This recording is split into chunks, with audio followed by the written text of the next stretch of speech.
శ్రీ పవన్ కళ్యాణ్ గారు, నేను ఇప్పుడే మీ ప్రెస్ మీట్ని చూశాను. నేను చెప్పిందేంటి, మీరు దాన్ని అపార్థం చేసుకుని తిప్పుతున్నదేంటి? నేను ఇప్పుడు విదేశాల్లో షూటింగ్లో ఉన్నాను. 30వ తారీఖు తర్వాత వచ్చి మీ ప్రతి మాటకి సమాధానం చెప్తాను. ఈ మధ్య మీకు వీలైతే నా ట్వీట్ని మళ్ళీ చదవండి, అర్థం చేసుకోండి. ప్రకాష్ రాజ్ గారు మాట్లాడారు నా మీద. అరే నేను మాట్లాడుతుంది ఒక హిందువులు అపవిత్రం గురించి మాట్లాడుతున్నాను. ఇందులో ప్రకాష్ రాజ్ గారికి సంబంధం ఏంటి? ఇందులో నేను ఇంకొక మతాన్ని నిందించానా? ఇస్లాంని నిందించానా? క్రిస్టియానిటీని నిందించానా? ఈ అపవిత్రం జరిగింది, ఇలా జరగకూడదు, ఫుడ్ అడల్ట్రేషన్ జరిగిందని మాట్లాడుతుంటే దీన్ని గోల చేయకూడదంటే అంటే తప్పు జరిగినప్పుడు మాట్లాడకూడదా? ఒక అపవిత్రం జరిగితే మాట్లాడకూడదా? దేవతా విగ్రహాలను శిరచ్ఛేదం చేస్తే మాట్లాడకూడదా? ఏం పిచ్చి పట్టింది ఒక్కొక్కళ్ళకి? ఎవరి కోసం మాట్లాడుతున్నారు మీరు? ప్రకాష్ రాజ్ కూడా చెప్తా ఉన్నాను, నాకు మీరంటే గౌరవం. I have extreme respect for you. కానీ when it comes to secularism, Prakash Raj గారు, it is a two way, not one way. I have extreme respect for you. You know that. మీరు secularism is always two way, it is not one వే.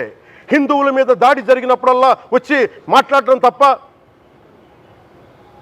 అన్య మతాల మీద జరిగితే నేను కూర్చొని ఇంతమంది కౌలు రైతులకు ఇచ్చాను, ఎంతమంది ముస్లిం ఇస్లాం రైతాంగానికి ఇచ్చాను నేను.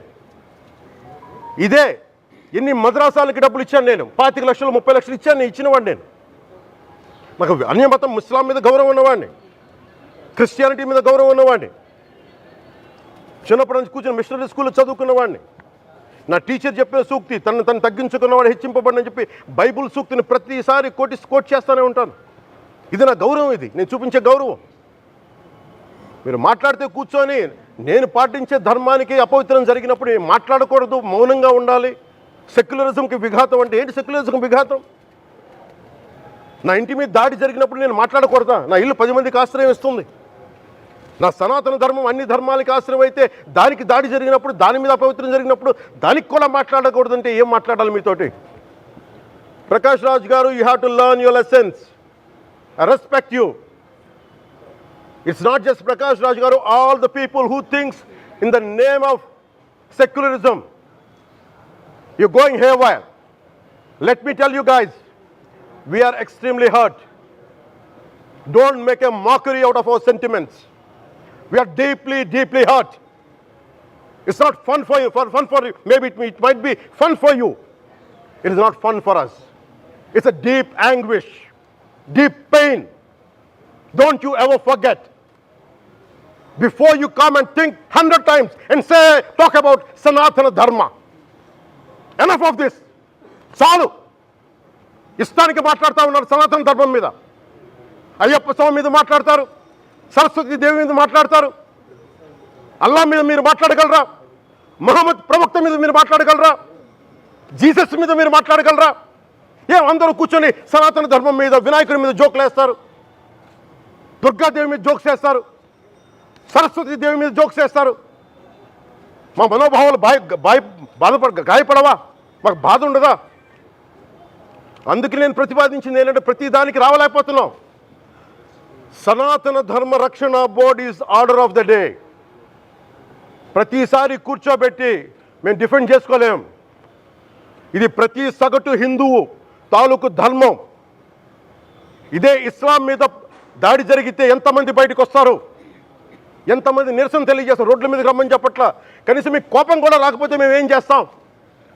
గుడికి వెళ్ళే ప్రతి హిందువు బాధ్యత కాదా ఇది? నా ఒక్కరి బాధ్యతైనా, మా బాధ్యతైనా, మీది కాదా? ధర్మాన్ని మీరు పరిరక్షించడానికి మీ బాధ్యత కాదా? ఈయన పొన్నవోలు సుధాకర్ రెడ్డి గారు మాట్లాడేది, పంది కొవ్వు చాలా ఖరీదైంది, ఆ కొవ్వు లడ్డు నెయ్యితో ఎలా కలుపుతారు? నెయ్యి 300 రూపాయలు ఉంటే పంది కొవ్వు 1200 రూపాయలు. బంగారంతో రాగి కలుపుతారా? ఇత్తడిలో పుత్తడి కలపరు. చెంబు తయారులో ఎవరైనా బంగారం కలుపుతారా? మదం ఎక్కిన మాటలు పొన్నవోలు సుధాకర్ రెడ్డి గారు. మదం ఎక్కి వస్తే ఇట్లాంటి మాటలే వస్తాయి. మీరు నా మీద కోర్టులో కేసులు వేసుకుంటారో ఏమి చేసుకుంటారో చెప్తా. మీరు ఏజీపీలు కదా, మీ దగ్గర వేల కోట్ల డబ్బులు ఉన్నాయి కదా, వేసుకోండి కోర్టులో, చెప్పండి. సనాతన ధర్మానికి నోటికొచ్చినట్టు మాట్లాడితే మిమ్మల్ని అందరినీ రోడ్ల మీదకి లాగుతాం, గుర్తుపెట్టుకోండి. తప్పు జరిగింది, ప్రాయశ్చిత్తం చేసుకోండి, లేదంటే మౌనంగా మాట్లాడకుండా ఉండండి అంతే.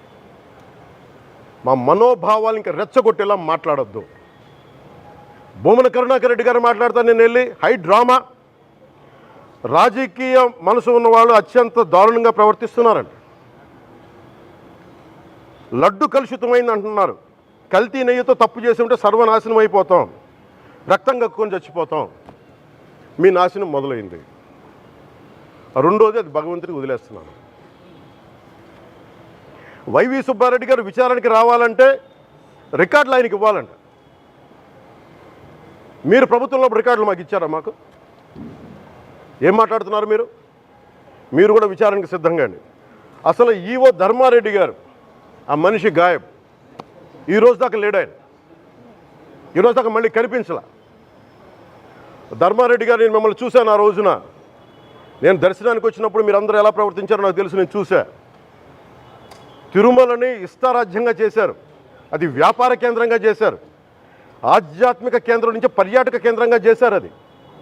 ఇదే మీరు మక్కాకి వెళ్తే ఇలాగే ప్రవర్తిస్తారా? మీరు ఒకసారి మక్కాను చూసి నేర్చుకోండి. ఇస్లాంని పాటించే ప్రతి ముస్లిం ఎంత పవిత్రంగా పాటిస్తాడో చూడండి. అక్కడ అథారిటీస్ని అడగండి. ఒక చిన్నపాటి మస్జిద్కి వెళ్తే ఎంత పవిత్రంగా చూసుకుంటారో చూడండి. ధర్మారెడ్డి గారు, మీరు హిందువులా? మీ ఇష్టానికి మీరు చేసేసుకుంటారా? మీ బిడ్డ చనిపోయాడు, చనిపోయిన కనీసం 11 రోజులు లోపలికి రాకూడదండి, ఈ లోపల వచ్చేస్తారా మీరు? మేము మర్చిపోయామనుకుంటున్నారా?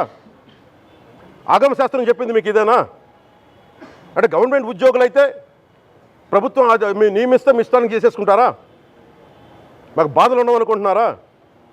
ఇదే మీరు ఒక ఇస్లాంకి చేస్తే అపచారం జరిగితే మీరు ఏం చేస్తారు?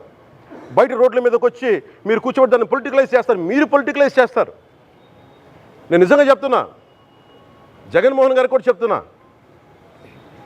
మీరే కనుక, నేనే కనుక సనాతన ధర్మం మీద పోరాటం చేయాలని నన్ను ఆపేవాళ్ళు ఎవరు లేరు ఈ దేశంలో, గుర్తుపెట్టుకోండి.